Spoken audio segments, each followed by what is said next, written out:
Nagkaroon ng press conference si Bel Mariano patungkol sa kanyang concert.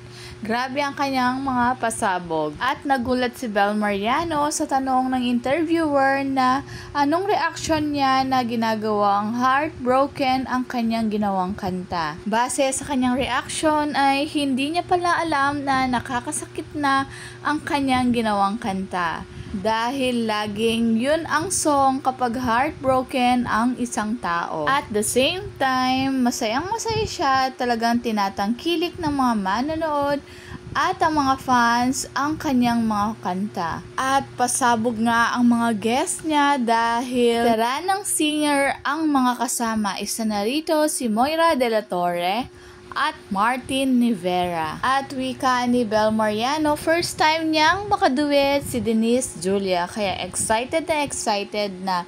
At syempre, kasama si Donnie Pangilinan.